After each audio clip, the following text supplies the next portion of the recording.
அவுதுல்லாஹி ஷைத்தானிர் ரஜீம் பிஸ்மில்லாஹிர் ரஹ்மானிர் ரஹீம்.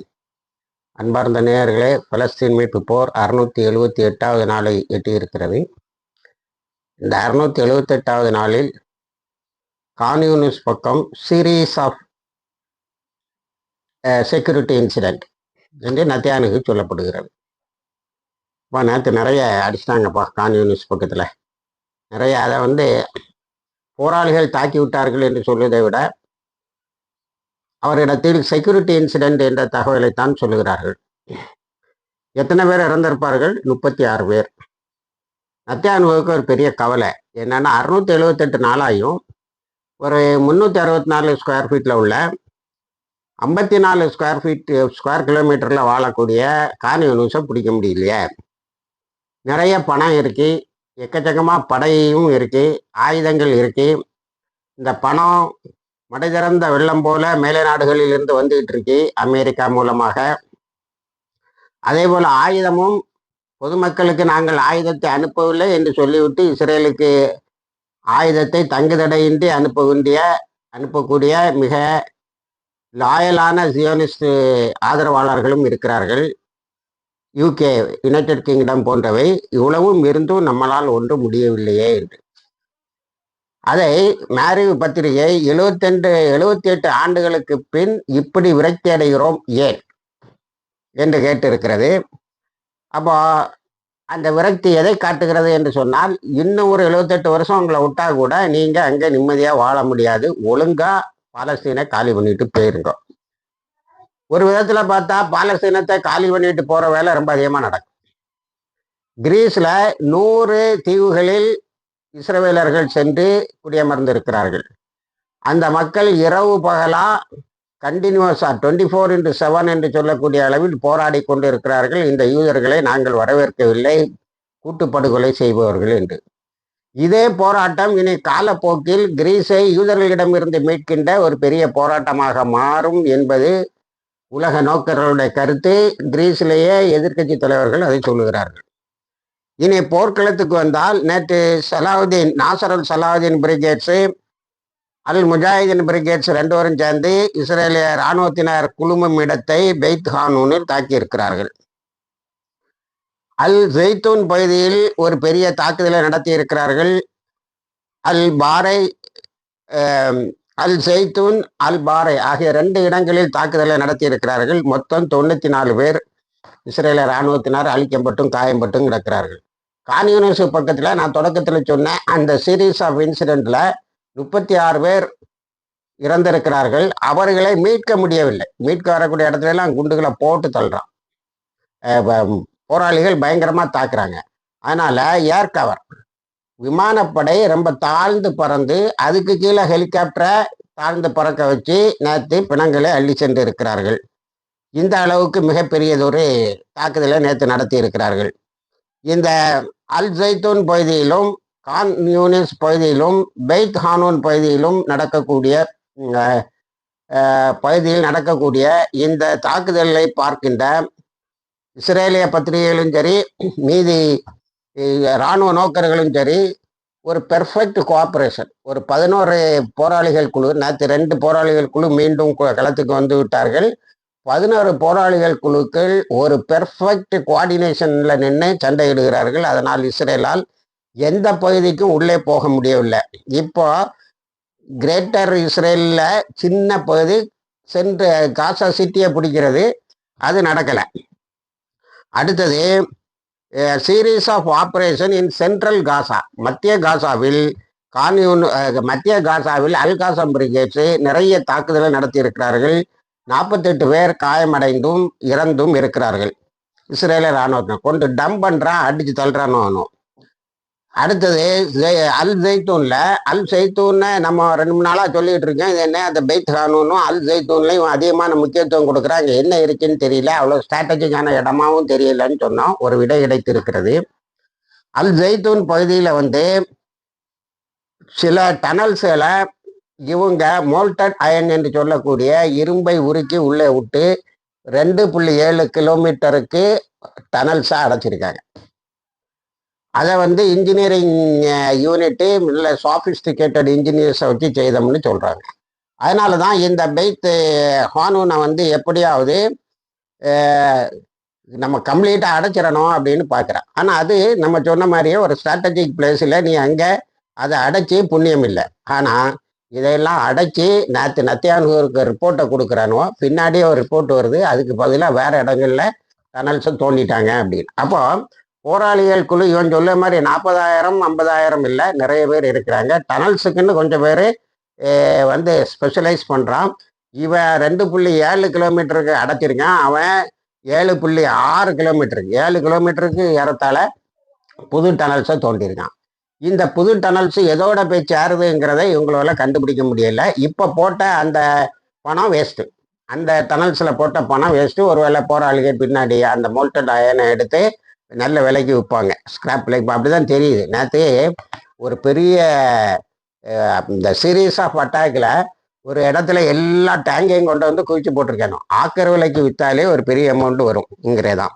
அடுத்தது operation David stone என்று சொல்லி இன்னொரு தாக்குதலை சென்ட்ரல் காசாவில் நடத்தி இருக்கிறார்கள். அது எப்படின்னா, சென்ட்ரல் காசா, கான்யூனஸ் இந்த ரெண்டுக்கும் ஈஸ்டர்ன் சைடில் இருந்து வெஸ்டர்ன் சைடில் இருந்தோம் இஸ்ரேலுடைய இராணுவமும் நாமர் வெஹிக்கிள்ஸும் மெர்காவா டேங்குகளும் வர்றதை அப்படியே வீடியோ எடுக்கிறாங்க. அவங்க எப்படி வாராங்க, எந்த இடத்துல வந்து செட்டில் ஆகிறாங்க, அவங்கள எப்படி நம்ம செட்டில் பண்ணுறது, எப்போ எந்த இடத்துல வச்சு தாக்கணுங்கிறத வீடியோ எடுத்து கம்ப்ளீட் டீட்டெயில்ஸோட வெளியிடுறாங்க.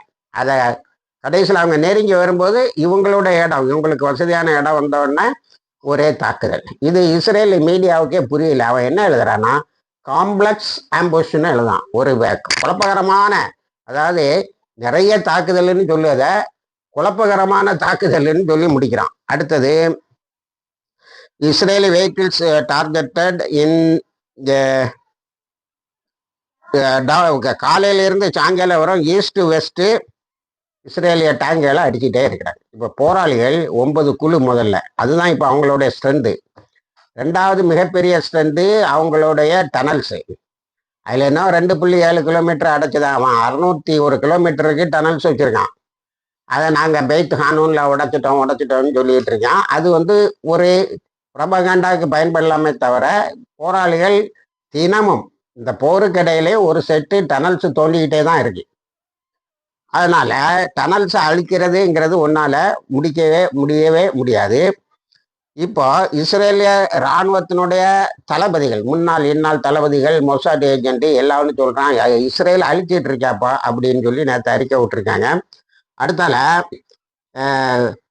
ஒரு சீரீஸ் ஆஃப் அட்டாக்கு என்ட்ரன்ஸில் நடந்திருக்கு. எங்கே? காசா என்க்ளேவில் Al Quds brigades barrels of barricades of இது மிசில்ஸை வச்சு ஒரு அடி, பயங்கரமான அடி. அவங்களுடைய அவங்களுடைய இது ஒன்று, ஒரு தனி யூனிட்டு இதுக்காகவே வச்சுருக்காங்க. இது ஒரு நல்ல யுக்தின்னு எல்லாரும் சொல்கிறாங்க, பாராட்டுறாங்க. காரணம் என்னன்னா, ஒரு 80,000 1 லட்சம் படைகளை கட்டிக்கிட்டே இருக்கான் வாங்கன்னு. அவங்க வந்து குழுமக்கூடிய இடங்களை பாசிபிளாக எங்கெங்கே வந்து குழுமுவாங்கங்கிற இடத்த அடித்து நொறுக்கிட்டாங்க. நாகல் ஓஸில் தான் கொஞ்சம் அதிகமான எஸ்டாப்ளிஷ்மெண்ட்ஸ் இருந்திருக்கு. அதை தொடர்ந்து நேற்றுன்னு சொன்னேன், முந்தா நாளும் சொன்னேன், தொடர்ந்து தாக்கி கொண்டு இருக்கிறார்கள். ஆக இந்த தாக்குதல்களை தாக்குப்பிடிக்க முடியாமல் இஸ்ரேலிய இராணுவத்தினர் ஓடுகிறார்கள். ஆனால் கேனிபால் டைரக்ஷனில் அவங்க அரெஸ்ட் ஆகாமல் இருப்பதற்கு கொலை செய்து விடுகிறார்கள். மீண்டும் கேனிபால் டைரக்ஷன். அதாவது என்ன செய்யறான்னா, இந்த கேனிபால் டைரக்ஷனை ஊருக்கு சொல்கிறதே இல்லை, வெளி உலகத்துக்கு சொல்கிறதே இல்லை. அது ஒரு பெரிய இதாக வச்சுருக்கேன். இல்லைன்னா நாளைக்கு இஸ்ரேலில் கம்ப்ளீட் பிளாக் அவுட். அதாவது போராளிகளுடைய கேப்டிவ்ஸோடைய குடும்பத்தினர்கள் வந்து பயங்கரமாக போராடுறாங்க. அதை கம்ப்ளீட்டாக இஸ்ரேலை நாங்கள் வந்து முடக்கிடுவோம்னு சொல்லியிருக்காங்க. அடுத்தது நம்ம வெஸ்ட் பேங்குக்கு வந்தால், வெஸ்ட் பேங்கில் அல் குஸ் பிரிகேடு வந்து பயங்கரமான தாக்குதலை நடத்தி இருக்கிறார்கள். அதில் அல் குஸ்ல ஜெருசலத்தில் ஒரு பகுதியில் நக்கூரா அபு கோஸுங்கிற இடத்துல ஒரு பயங்கரமான போராட்டத்தை அங்கே உள்ள பாலஸ்தீன மக்கள் நடத்தியிருக்காங்க. தைரியமாக வெளியில் வந்து போராட்டத்தை நடத்துகிறார்கள். ஒரு போராட்டம் நடத்துறீங்க. ஏன்னா முந்தைய நாள் த டே ஆஃப் ரிவெஞ்ச் சொல்லி, ரேஞ்சுன்னு சொல்லி, கோபத்தின் நாள் என்று எல்லோரும் உலகம் முழுவதும் மக்கள் போராட வேண்டும் என்று கேட்டிருந்தார்கள் போராளிகள், அதாவது குறிப்பாக ஹமாஸு. அதனால் யமனில், லெபனானில், இங்கே அல்குல்ஸில் நடந்தது தான் ரொம்ப பெருசு. உலகம் முழுவதும் நடந்திருக்கிறது. சாதாரணமாக இன்னைக்கு ஒரு ரொட்டீனாக இன்னைக்கு உலகத்தில் உள்ள எல்லா பகுதிகளிலும் இந்த ஜெனோசைடுக்கு எதிராக போராட்டம் நடக்கும். அடுத்தால ஜெரிச்சோவில் உள்ள வெஸ்ட் மேக்கரையில் ஜெரிச்சோவில் உள்ள ஃபேமிலிஸ்லாம் நீங்கள் போயிருங்க, நாங்கள் இதை இடிக்க வீடு கட்ட போகிறோம்னு சொல்லியிருக்கேன். அங்கே ஒரு பெரிய சண்டை நடந்திருக்கும். ரமலாவில் செக் போஸ்ட்டை வச்சு 3 பேரை சுட்டு கொண்டு இருக்கான், 3 பேரை அரெஸ்ட் பண்ணியிருக்கான். ஹெப்ரான்லேயும் இதே மாதிரி அறிக்கைகளை விட்டு இருக்கிறான். இங்கே காசால பெய்த் அல் ஜெய்தூன் பகுதியிலையும் நீங்கள் இடத்த காலி பண்ணியிருங்கிறான். ஏன்னா அங்கே டனல்ஸ் அழிக்க போகிறோம். நம்ம ஒரு பைசாவுக்கு புண்ணியப்படாது அது. ஆனால் இவன் 1 கிலோமீட்டர் அழிக்க முன்னாடி அவன் 7 கிலோமீட்டரை கட்டிடான். அது ஒன்றால் முடியாத கதை. அடுத்தது துக்காராம் பகுதியில் பெரிய சோகம் என்னன்னா, அதை ஒரு முற்றுகை பகுதி மாதிரி வச்சுருக்கான். வீட்டையும் இடிக்கிறான், வெளியிலையும் போக விட மாட்டேங்கிறான். அந்த மக்கள் அங்கிருந்து இடம்பெயர்ந்து வேற எங்கேயாவது போயிடலான்னா அதையும் விட மாட்டேங்கிறான். இதுக்கு பெரிய அளவில் உதவி செய்கிறது பாலஸ்தீன அதாரிட்டி, அந்த முனாஃபிக்குகள். அப்போ இந்த முனாஃபிகளுக்கு கூட இப்போ சண்டைக்கு நின்னா வேலை ஆகாது. ஆனால் லெபனானை பொறுத்த வரைக்கும் இந்த முனாஃபிகளோட சண்டைக்கு தயாராகிட்டாங்க. எப்படின்னா, லெபனான் அரசுக்கும் ஹிஸ்புல்லாக்கும் இடையில சண்டை. அதை அவர் என்ன சொல்லிட்டாருன்னா, இதை ஒரு கர்பலான்னு தான் எடுத்துக்கிடணும். கர்பலா அவங்க பயங்கரமாக கொண்டாடுவாங்க. அதனால் கர்பலாவாகத்தான் இதை எடுத்துக்கொள்ள வேண்டும். எங்களுக்கு வேறு வழி கிடையாது. எங்களை கை வைத்தால், எங்களோட ஆயுதங்களை கீழே வை என்று சொன்னால், நாங்கள் அரசாங்கத்தை எதிர்த்து போர் செய்வதை விட தவிர எங்களுக்கு வழி இல்லை. கர்பலா இஸ் வெயிட்டிங்னு சொல்லிட்டார். இப்போ லெபனானில் பெரிய குழப்பம். அப்போ நம்ம ஹூத்தி சகோதரர்கள் என்ன சொல்லி செய்கிறாங்கன்னு சொன்னால், ஹூத்திஸ் வெஸ்ட் பேங்கு மேக்கரையில் தாக்குற தாக்குதல் ரொம்ப பெரிய அளவில் உதவி செய்யுது. நேற்று 60 சிட்டியில் இஸ்ரேலுக்குள்ளால தாக்கியிருக்காங்க. பல லட்சம் பேர் பதுங்கு குழிக்கு போனவங்க வரவே முடியலை. பென் கொரியர் ஏர்போர்ட்டை அப்பப்போ டிஸ்டர்ப் பண்ணிக்கிட்டு இருக்கிறாங்க. இனி இந்த உணவு பற்றாக்குறையை பொறுத்த வரைக்கும் நேற்றும் இந்த நாளுமா இப்போ ஆவரேஜாக ஒரு 100 வெஹிக்கிள் போயிடுது. 136 வெஹிக்கிள் போயிருக்கு உணவுப் பொருள். இது ஓரளவுக்கு உணவு கிடைக்க உதவி செய்கிறது. ஆனால் என்ன போயிருக்குன்னு சொன்னால், ஒரு நாளைக்கு 500 முதல் 600 வாகனங்களில் உணவுப் பொருள் போனால் தான் அந்த மக்களுடைய பட்டினி ஓரளவுக்கு தீரும். இப்போ ஓரளவுக்கு ஒரு நேரத்துக்கு சாப்பிட்டுக்கிட்டு வாழக்கூடிய ஒரு நிலை தான் இருக்கிறது. பட்டினி சாவுகள் மட்டும் 1800, அதாவது உணவுப் பொருள் வாங்க போகிற இடத்துல எய்டு சென்டர்ஸில் இறந்தவர்கள் மட்டும் 1898. இந்த காயம்பட்டவங்க என்னதான் எண்ணிக்கை தான் ரொம்ப அதிகமாக இருக்கு. 14,113. உணவுப் பொருளை வழங்குறன்ட்டு கான்ட்ராக்ட் கில்லர்ஸ் அங்கே கொண்டு விட்டுருந்தா என்ன நடக்கும்? மொத்தமாக ஷஹீதானவங்க 61,857, 62,000 கிட்ட வருது. காயம்பட்டவர்கள் 1,55,242. இப்போ இதில் என்னன்னா, 19 நாளாக 1,271 வாகனத்தில் தான் உணவு போயிருக்கு. ஆனால் அது எவ்வளோ போயிருக்கணும்னா 11,000 கிட்ட போயிருக்கணும் உணவுப் பொருள். ஆக பட்டினி சாவுகள் குறைந்து இருக்கிறது. ஆனால் நேற்றும் 4 பேர் இறந்திருக்கிறார்கள். பட்டினி சாவு ஒரு வெரைட்டி, மால் நியூட்ரிஷன் ஒரு வெரைட்டி. அடுத்தது இஸ்ரேலுடைய தாக்குதல் நேற்று எங்கெல்லாம் நடந்திருக்குன்னா, காசால மஸ்ஜிதுல் வாலியா ஸ்கூலில் ஒரு தாக்குதல் நடந்திருக்கு. அங்கே போய் ஷெல்டருக்கு, அதாவது கடைசி புகலிடம்னு இருந்த மக்களை தாக்கியிருக்காங்க. அதில் நிறைய பேர் இறந்துருக்காங்க. அல் ஜெய்தூனில் பாம்பு, கான்யூனிஸில், அல் புரூஜில். அடுத்தது வேற ஒரு சோகமான இது என்னன்னா, அந்த காயம்பட்டவர்களை எடுத்துகிட்டு போகிறாங்க பாருங்க, அவங்க மேலே 46 எய்டு ஒர்க்கர்ஸை நேற்று தாக்கி அழிச்சிருக்காங்க. இதுதான் மிகப்பெரிய அநியாயமாக தெரியுது. அல் சிஃபா ஹாஸ்பிட்டல் நேற்று இங்கே 22 பேர் ஷஹீதாகி வந்தார்கள், 18 பேர் காயம்பட்டு வந்தார்கள் என்று சொல்லுகிறார்கள். இந்த ஆஸ்பத்திரி விஷயத்தை சொல்லும்போது மட்டும் நமக்கு என்னப்படுதுன்னா, இந்த ஆஸ்பத்திரியை மிக அழகாக ஒழுங்காக வடிவமைத்து விட்டார்கள்.